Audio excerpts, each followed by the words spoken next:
Olá, assombrados! Eu sou Ana Paula e hoje vou contar vários relatos sobre possessão.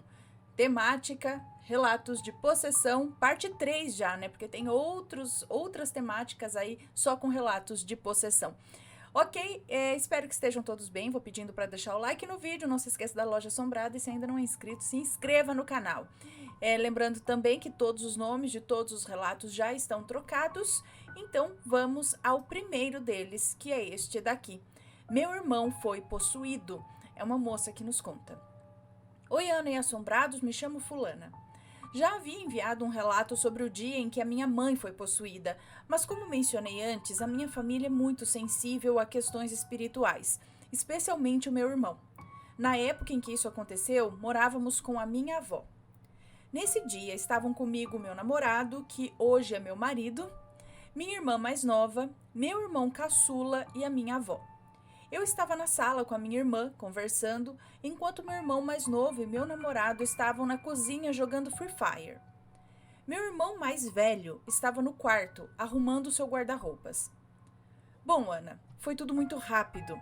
Lembro que estava conversando com a minha irmã, de boa, quando meu irmão mais novo veio desesperado para a sala, chamando a gente e dizendo: "O Diego tá possuído! Corre, Raquel e Helena, vem cá ajudar!" Até então, pensamos que era apenas uma brincadeira de mau gosto deles. Nem ligamos.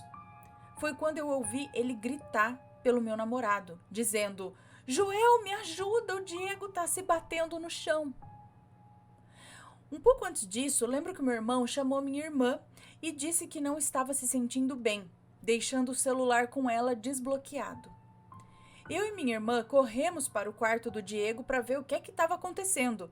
Quando chegamos lá, o Joel estava segurando o braço do Diego por trás, enquanto ele estava ajoelhado com metade do corpo dentro do guarda-roupas. E eu falei em tom de brincadeira: "Que diabo é isso?" O Diego olhou para mim com um olhar tão profundo e raivoso. Começou a falar com uma voz muito grossa que não era dele. Era muito mais grave do que a voz dele normal. A entidade dentro dele dizia que ia matar o Diego, que o levaria para o inferno junto com ela. Meu namorado dialogava com ele, dizendo para sair, que nada ali lhe pertencia. A entidade dizia para o meu namorado: "Você já é meu, você também vai para o inferno comigo." E ria com uma risada macabra. Meu irmão ficava consciente e inconsciente ao mesmo tempo. Orava e chorava pedindo ajuda, pedindo que aquilo o deixasse em paz. Ana, eu estava com muito medo, sem saber o que fazer vendo tudo aquilo. A minha avó, na época, estava passando por uma fase difícil, tentando largar o cigarro. Por isso, acabou desenvolvendo problemas como depressão, ansiedade e crises de pânico. Não deu outra. Ela começou a passar mal, sem saber o que fazer também. E eu lá, sem saber quem acudir primeiro. Aí lembrei da vez com a minha mãe, quando tivemos que ligar para um pastor. Rapidamente peguei o celular da mão da minha irmã e liguei para minha irmã mais velha. Quando ela atendeu, contei desesperado o que estava acontecendo. Ela então passou para o sogro dela, que é pastor. Ele mandou colocar em chamada de vídeo. Nos conectamos e eles começaram a orar. Ana, meu irmão, se debatia e gritava, dizendo para a entidade sair dele. E tentava orar junto, mas aquilo não deixava. Ele começava a chorar e do nada a entidade voltava. Ai, que susto! É o pastor. Meu Deus. Então, do nada a entidade voltava, começava a rir e debochar da oração. Tudo isso enquanto meu namorado segurava o meu irmão ainda ajoelhado, porque ele estava colocando muita força para levantá-lo e dizia que ia machucar o meu irmão. Ana, de repente, meu irmão parou de se mexer. Eu já estava chorando de medo, né? Então meu namorado o soltou devagar no chão. O Diego se levantou devagar, olhou pra gente com um olhar assustado e quase chorando e disse: ele já foi. Minha avó correu, abraçou ele e ele continuava dizendo: ele já foi. Ele era tão feio, vó. Parecia um macaco com olhos vermelhos e furiosos. Minha avó o abraçou bem forte e o acalmou. Depois que ele se acalmou, disse que conseguiu se ver de cima, como se não estivesse em seu corpo, como se não estivesse em seu próprio corpo.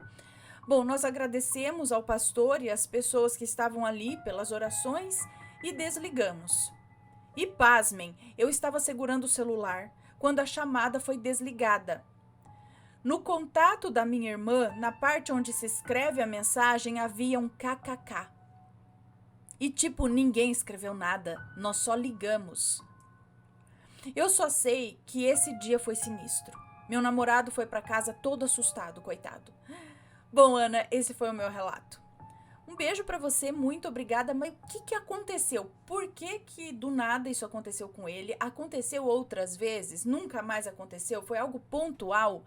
Por que isso estava ali querendo levar ele? Vocês foram em algum outro lugar depois para saber o que estava acontecendo? Quantos anos ele tinha? Vocês tinham nessa época? Gente do céu. Credo, né? Aconteceu um negócio desse assim, pá! E aí, o que aconteceu antes e o que aconteceu depois dessa possessão, né? Ficou livre para sempre, do nada, isso...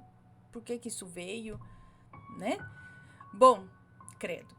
Próximo relato, As Possessões de Meu Pai e uma Infância Destruída. É uma moça que nos conta. Olá, Ana e assombrados em geral.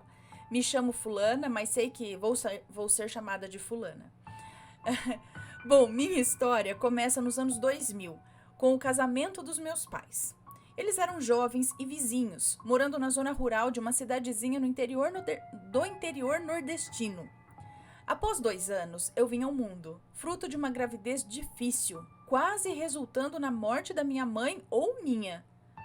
Até então, meu pai, sendo 5 anos mais novo que a minha mãe, não bebia e era um bom marido. No entanto, isso iria mudar em breve.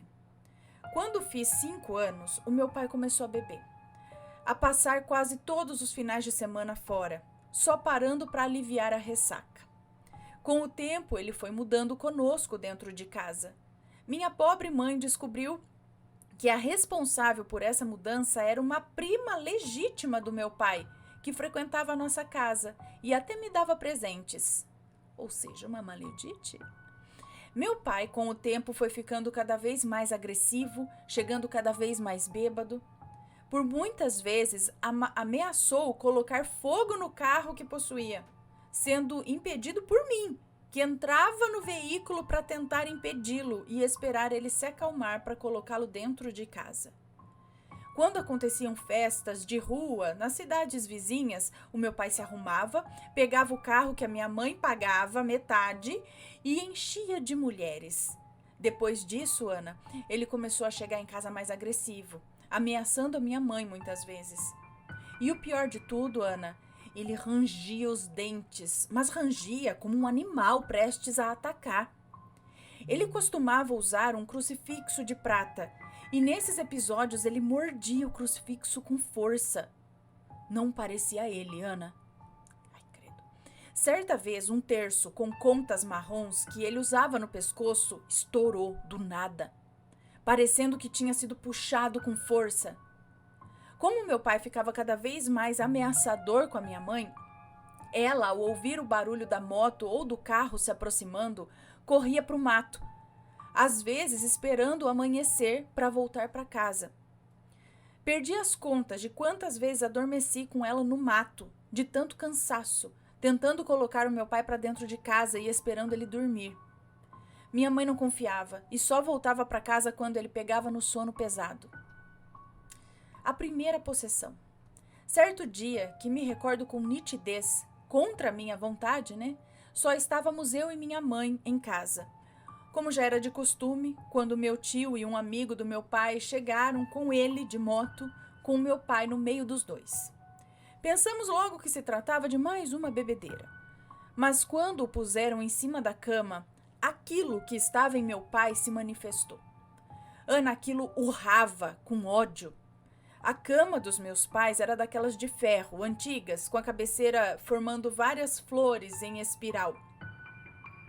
Como era ferro, era duro e bem difícil de amassar.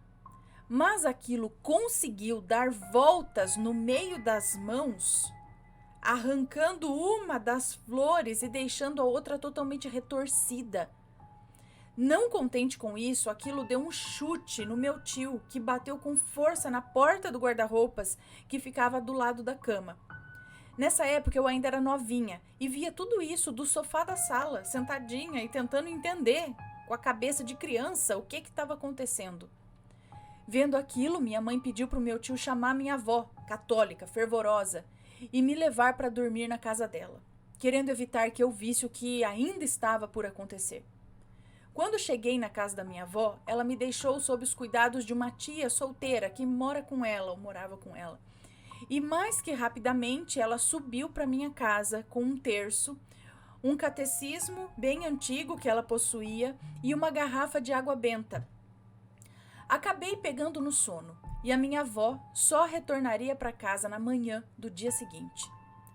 Depois de alguns anos, a minha mãe me revelou que durante as orações de minha avó, o meu pai tentava levantar com fúria, mas parecia que algo o prendia na cama. Quando a água benta batia em suas pernas, ele esfregava e batia com as pernas uma na outra, como se aquilo estivesse queimando ou como álcool em uma ferida. Depois de muitas orações, o meu pai adormeceu, relatando no outro dia que não se lembrava de nada. Um detalhe é que quando ele estava sem beber ou bebendo com amigos em bares, ele era uma ótima pessoa.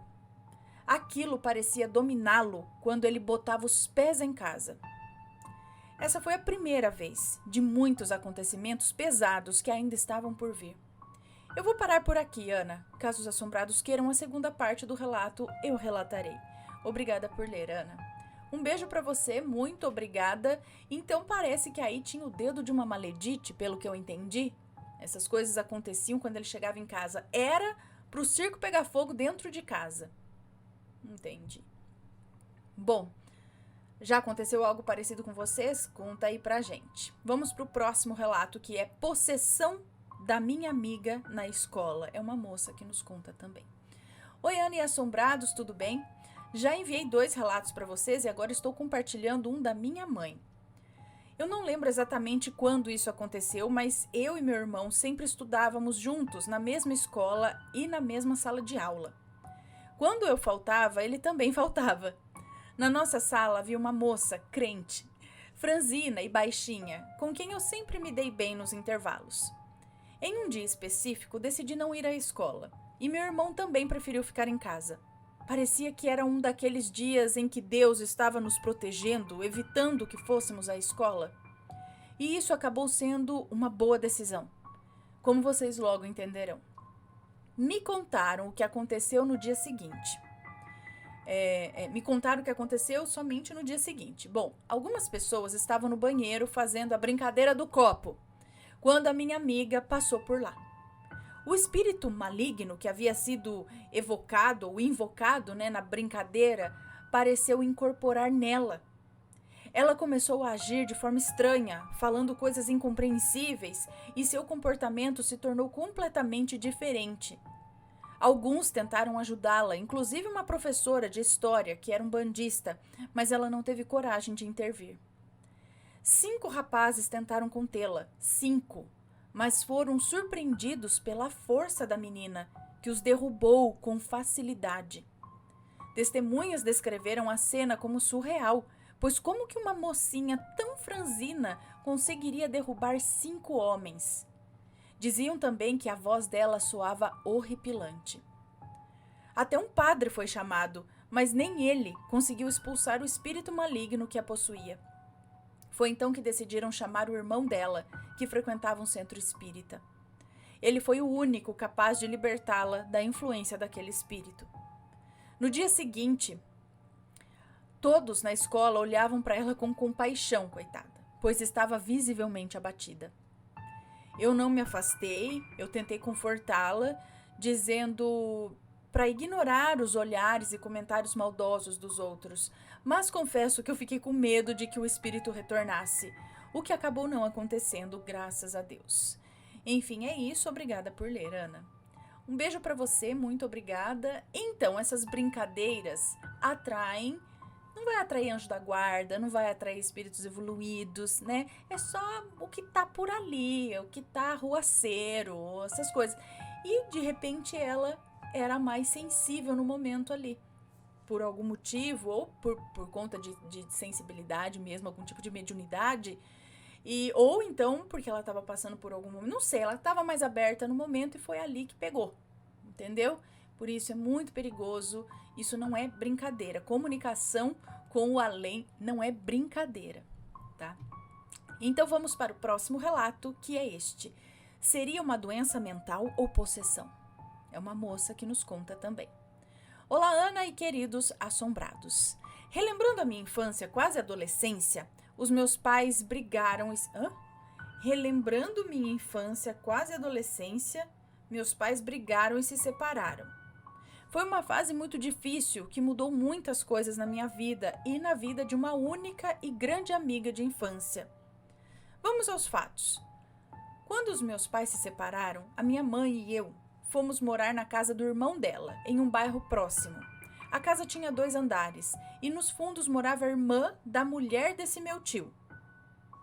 No passado, ela foi uma costureira de mão cheia, tendo feito até o vestido de noiva da minha mãe. No entanto, com o tempo, ela se tornou uma mendiga.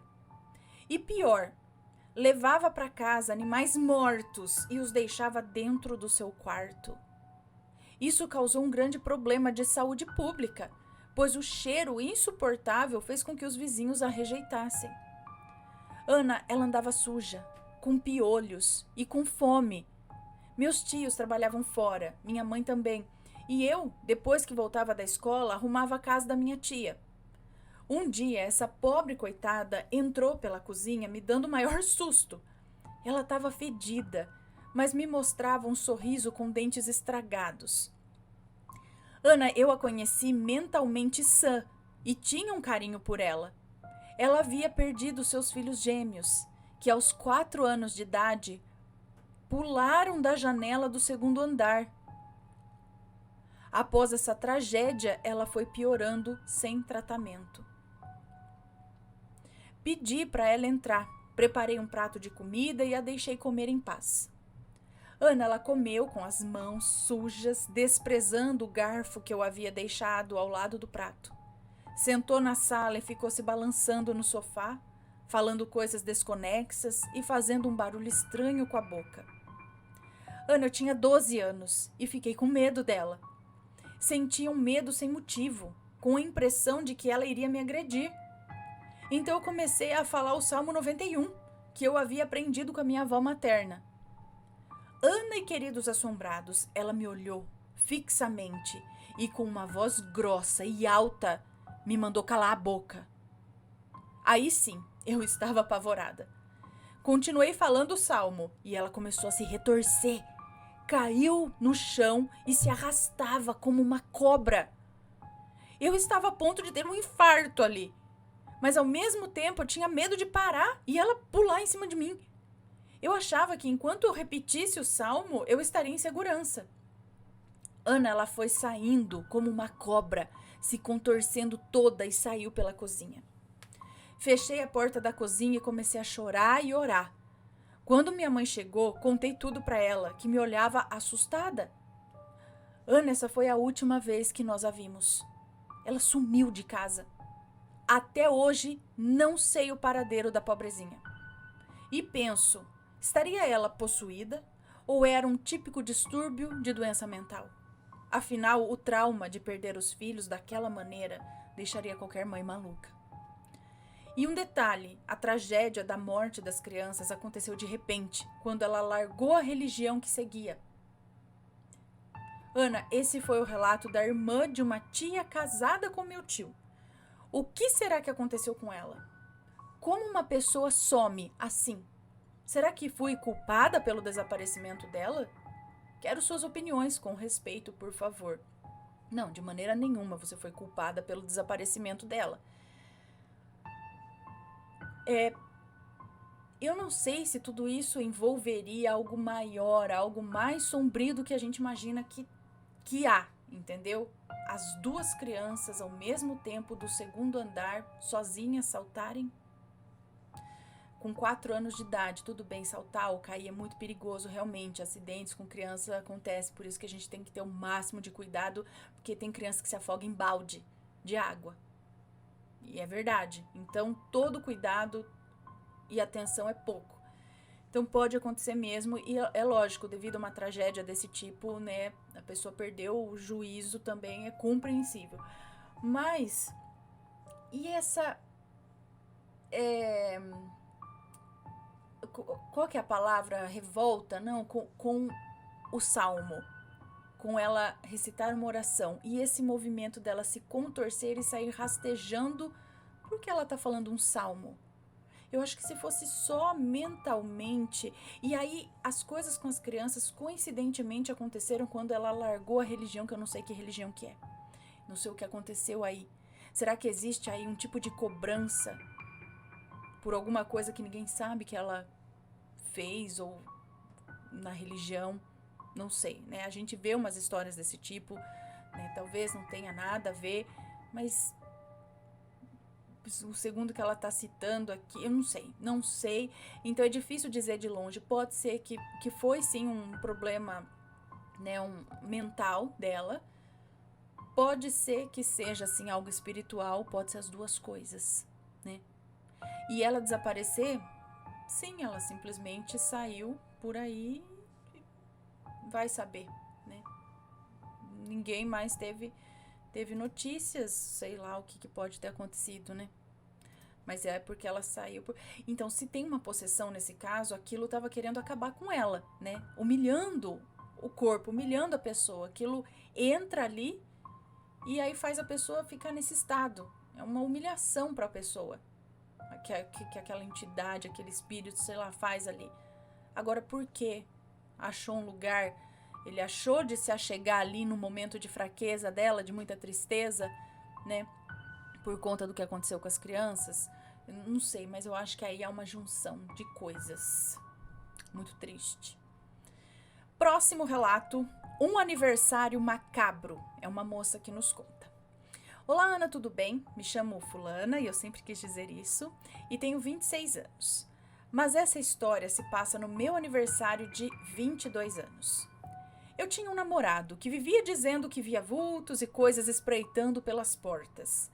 Ele adorava assistir filmes de terror sobre entidades e tal, mas era um cara legal e super de bem com a vida.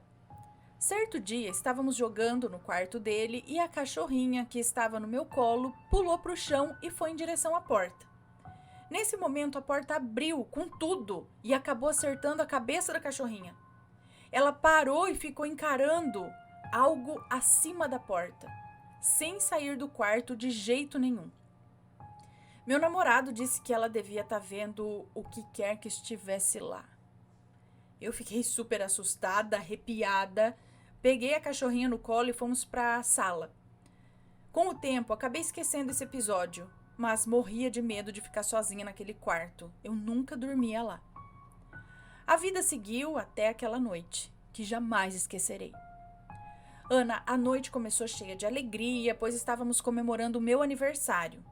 Mas quando decidimos voltar para casa, tudo mudou. Meu namorado nunca foi de beber muito menos de fumar. Pelo menos não que eu soubesse.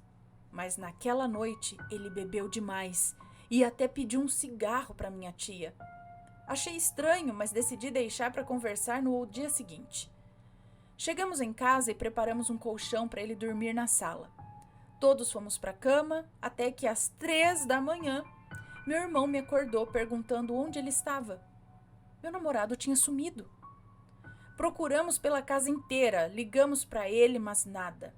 Então decidimos falar com o porteiro. O porteiro disse que ele havia saído, mas que parecia fora de si. Pouco depois, ele me ligou pedindo ajuda. Disse que não sabia onde estava, nem como havia chegado ali. Pedimos algumas referências do local e conseguimos encontrá-lo no centro da cidade. Eu e meu pai pegamos o carro e fomos buscá-lo. Quando o encontramos, ele estava desmaiado na calçada.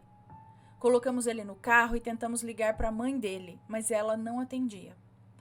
No caminho de volta, ele acordou, chorando muito, dizendo que ele estava voltando e que não podíamos deixar ele pegá-lo. Foi quando tudo começou a ficar muito macabro. Ele desmaiou novamente, mas ao acordar já não era mais ele. O rosto dele parecia desfigurado e ele começou a rir, uma risada diabólica. Sem pensar duas vezes, eu tranquei ele no carro. Minha mãe, muito religiosa, afirmou que o que estava ali não era o meu namorado. Meu irmão se trancou dentro de casa, enquanto minha mãe começou a orar e repreendeu o que quer que estivesse no carro. Ana, até hoje eu me arrepio só de lembrar. De repente, ele deu um impulso e muito rápido saiu do banco de trás e foi para o banco da frente. Eu e meu pai ficamos paralisados, mas a minha mãe continuou orando. Ele ria e falava em uma língua estranha, incompreensível. Depois de uns 5 minutos, finalmente consegui falar com a mãe dele, que veio correndo para nossa casa. Ele voltou para o banco de trás e desmaiou novamente, dessa vez sem acordar. Nós 3 ficamos ao redor do carro, sem saber o que fazer, até que a mãe dele chegou. Depois daquele dia, tentaram levá-lo a várias igrejas. Todas diziam que o que estava nele queria levar uma alma. Já se passaram 4 anos desde esse episódio, mas nunca mais tive notícias dele. Sempre que lembro daquela noite, sinto uma sensação muito ruim. Gente, ela nunca mais... Depois daquela noite... Ela nunca mais viu? Era o namorado dela?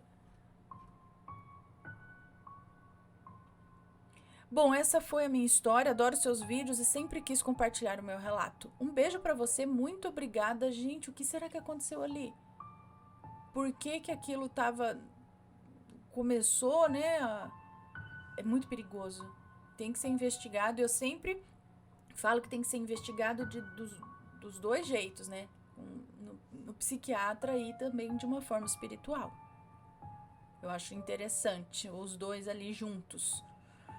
Bom, próximo relato, possessão dupla. E é uma moça que nos conta. É o próximo e último relato desta coletânea temática só com relatos de possessão, tá? Bom, vou contar um relato que aconteceu na minha adolescência. Oi, Ana, sou muito sua fã, te acompanho há muitos e muitos anos mesmo. Me chamo Abacaxi e vou contar algo que aconteceu comigo quando eu tinha por volta aí de 15 ou 16 anos. Hoje eu tenho 21. Eu morava numa cidade do interior de São Paulo. Minha mãe foi viajar para São Paulo e me deixou sozinha em casa certa vez. Eu, com a cabeça de adolescente, logo pensei, vou chamar meus amigos e fazer uma festinha. De antemão já aviso que tudo que vou contar realmente aconteceu. Não costumo conversar muito sobre isso, pois afetou muitos envolvidos e hoje em dia mal temos contato. Resolvi compartilhar com você na esperança de saber se alguém já passou por algo parecido. E assim eu fiz, né? Chamei uns 7 amigos para beber em casa. Beber? Quantos anos você tinha aqui? 16 anos? Uns 7 amigos para beber em casa, coisa normal de adolescente. Nos divertimos, bebemos, dançamos, fomos na piscina. Quando já era madrugada, entre 3 e 3:30 da manhã, resolvi brincar de jogo do copo. 3 horas da manhã, depois de beber, não sei o que lá, vai brincar com a brincadeira do copo. Ou seja, vai dar merda. Alguns amigos aceitaram, outros não, pois já tinham medo da minha casa por causa de algumas coisas que eu tinha contado, como ouvir criança chorando, ver vultos e escutar arranhões na porta. Então, além de tudo, já tinha coisa na casa. Acho que por minha família ter uma mediunidade mais aflorada, eu acabo tendo mais facilidade para ver e ouvir esse tipo de coisa. Talvez você também já tenha, né? Isso também mais aflorado. Bom, acendi uma vela, cortei pedacinhos de papel e escrevi letra por letra. Um sim, um não e um adeus. Deixei cair cera de vela no chão para colar cada um dos papéis. As letras formavam um círculo com o copo no meio, ao lado de um sim, não e o adeus logo abaixo. Começamos a brincar. Logo no começo não aconteceu nada. Como estávamos um pouco altos, só dávamos risadas, até que o copo começou a se mover de verdade. Comigo estavam apenas mais 2 amigos brincando, e o copo começou a escrever repetidamente o nome de um amigo que estava jogando. e depois escreveu fogo.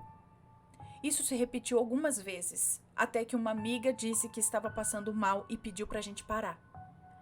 Eu não sei explicar o que eu senti, mas foi como se a minha pressão tivesse caído subitamente. Apaguei a vela e dei adeus, apesar de sentir algo super estranho. Ignorei e fomos todos dormir. No dia seguinte, minha mãe descobriu que estávamos em casa e ligou para brigar comigo. Tomei um esporro daqueles, mas tudo bem. Fomos para casa de uma amiga minha para sair da minha. Nessa hora, nos dividimos. Eu e mais alguns fomos para casa de uma amiga chamada Ju, enquanto 2 amigos foram para casa de um outro amigo, o Lucas. Na casa da Ju, voltamos a beber. Vale dizer que a mãe dela é mãe de santo, e isso vai fazer diferença na história. Estávamos bebendo e fumando, do jeito que eles gostam, né? Não era super tarde quando a Ju começou a passar mal. Fiquei estranhando, porque sempre tivemos o costume de beber bastante. Menina, cuidado com isso. Com o costume de beber bastante. E ela nunca passava mal. Não tínhamos bebido o suficiente para isso acontecer. Eu e o namorado da Ju, na época, a levamos para o quarto, achando que ela estava dando PT. Ele segurava os cabelos dela e eu segurava um balde na frente dela quando ela começou a rir. Mas não era uma risada normal, era muita risada. Olhei para as mãos dela e estava fazendo um movimento muito estranho. As mãos dela estavam totalmente esticadas, de uma maneira quase não humana. E seus dedos tremiam. Perguntei para o namorado dela, isso já aconteceu antes? E ele respondeu, não, comigo não. Foi quando chamamos a mãe dela, que de imediato entendeu o que estava acontecendo. Em segundos, a expressão da Ju mudou completamente. Ela, uma menina jovem e pequena, começou a falar com uma voz grossa, algo que eu nunca imaginei que pudesse sair dela. Seus olhos também estavam estranhos, mas o que eu lembro com mais clareza é o quanto a sua aparência mudou rapidamente. Como se estivesse muito cansada. Bolsas escuras começaram a aparecer embaixo dos olhos, como se ela não dormisse há muito tempo. Ela gritava com uma voz grossa e até rosnava. A mãe dela segurou as mãos dela e começou a perguntar quem era, para que se revelasse. Ju começou a dizer, eu vim buscar ela. Ela já está no 5º dos infernos junto comigo. Dizia tudo isso rindo. Foi completamente perturbador. A mãe dela explicou que era um demônio que havia tentado ela, a mãe, na infância, mas não conseguiu levar sua alma. Agora ele havia voltado porque nós abrimos essa porta. E ele estava ali para tentar levar a filha de quem não conseguiu. Levamos a Ju para a cozinha. A mãe e a madrasta dela a deitaram no chão.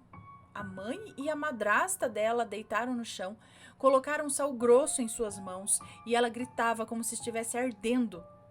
Gritava todo segundo que ia fazer mal a ela, que já estava no inferno e esse tipo de coisa, sabe? Sempre rindo e mostrando os dentes assim pra gente. Eu e o namorado dela estávamos apenas olhando tudo aquilo e chorando. Então, um espírito desceu na mãe da Ju, que é mãe de santo, né? Como disse. E foi esse espírito que conseguiu expulsar o demônio do corpo dela. Eu tô contando de uma forma resumida aqui, tá? Mas isso durou cerca de 2 a 3 horas. Estávamos na sala e a Ju descansando no quarto, achando que tudo já tinha acabado. Foi então que a luz da casa apagou completamente 3 vezes seguidas. 3. Apagou, voltou, apagou novamente e voltou mais uma vez. Estávamos em um bairro residencial muito famoso na cidade. O estranho foi que apenas a casa da Ju teve essas quedas de energia 3 vezes. Sendo que apagões ali geralmente acontecem em todas as casas juntas. Quando a luz voltou pela última vez, perguntei à madrasta da Ju se isso era normal ali. Ela me disse que não. E foi ali também que eu aprendi que o número do capeta é o 3. E não o 6, como todos pensam.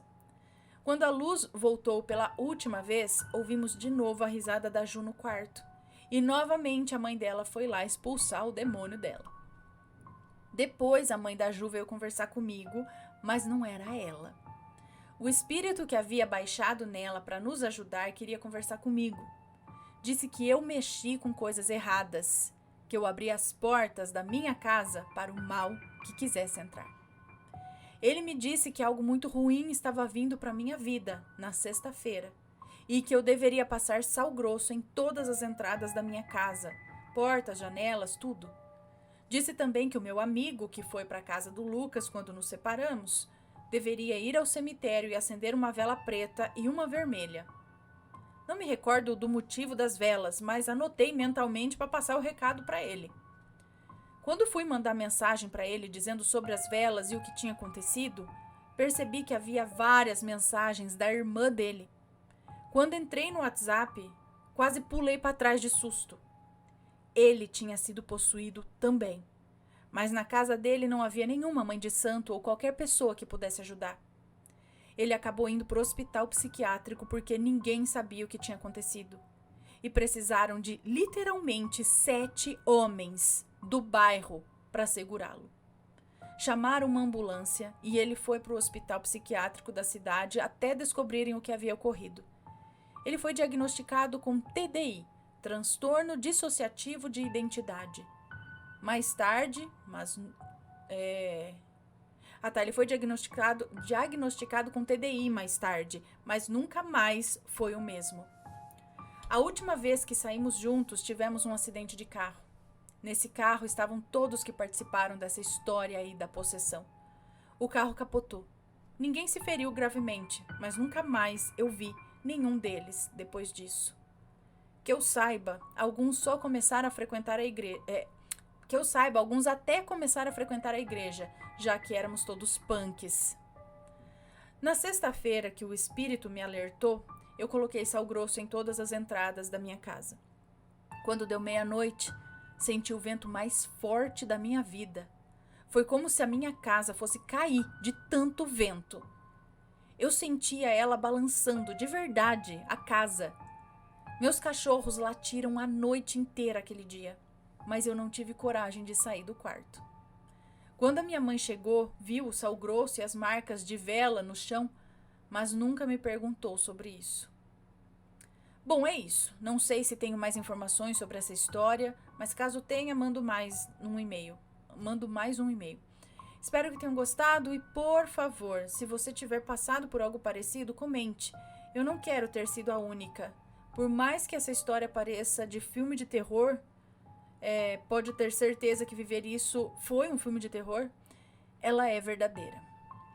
Um beijo pra você, muito obrigada. Não, minha querida, tem muitas histórias desse tipo aqui, muitas pessoas já passaram por isso, como você pode ver nesta mesma coletânea aqui em relatos anteriores, né? E outras coletâneas e outros relatos, sim. Isso acontece, é por isso que eu sempre digo, não é brincadeira. Não brinca com coisa que primeiro você não conhece ou não acredita. Se não acredita, não conhece, não vai lá cutucar, né? Aí misturou mexer com o sobrenatural, mexer com espiritualidade, com espíritos, com o lado de lá, junto com bebida, com essas coisas, sabe?